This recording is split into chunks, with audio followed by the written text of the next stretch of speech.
Bonjour à toutes et à tous. Aujourd'hui nous allons parler d'un homme qui fut directeur de la bibliothèque d'Alexandrie et l'inventeur de la discipline qu'est la géographie, j'ai nommé Ératosthène.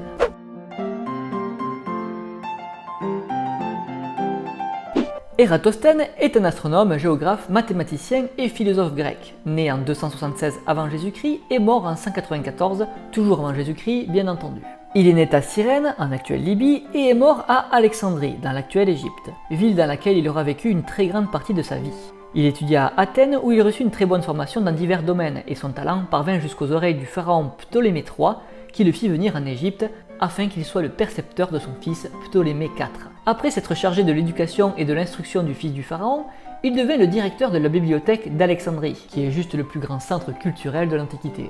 Plus de 400 000 ouvrages y étaient disponibles, dont ceux d'hommes célèbres comme Homère, Hippocrate ou encore Aristote. Ératosthène est particulièrement connu pour avoir calculé la circonférence de la Terre. En se rendant à Sienne, une ville située dans le sud de l'Égypte, il remarqua qu'à midi, le jour du solstice d'été, le soleil était parfaitement à la verticale et ne projetait ainsi aucune ombre au sol.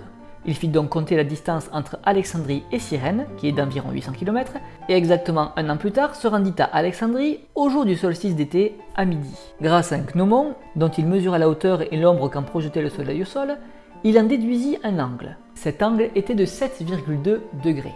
En utilisant certaines propriétés géométriques des angles alternes-internes et en s'aidant de ses précédentes démarches, il put alors calculer la circonférence de la Terre et trouva un résultat de 39 375 km. A savoir que les mesures actuelles donnent 40 075,02 km. Il ne s'est donc trompé que de 700 km. Balèze. Et il a fait ça il y a 2000 ans.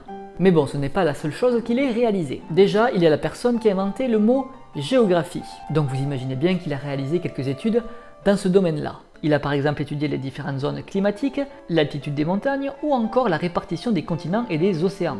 En mathématiques, il inventa un procédé permettant de trouver les nombres premiers, appelé le crible d'Ératosthène. Bah oui, ça porte son nom du coup. C'était aussi un très grand passionné d'astronomie. Il réalisa un catalogue de plus de 650 étoiles et 44 constellations.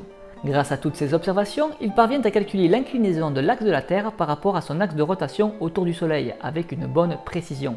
Et avec très peu d'erreurs encore une fois. Il a aussi écrit bon nombre d'autres ouvrages et traités aux thèmes variés au cours de sa vie, sur les calendriers, la grammaire, la poésie ou encore l'architecture. La légende raconte qu'Ératosthène, devenu aveugle vers l'âge de 80 ans et ne pouvant ainsi plus contempler les étoiles, se laissa mourir de faim.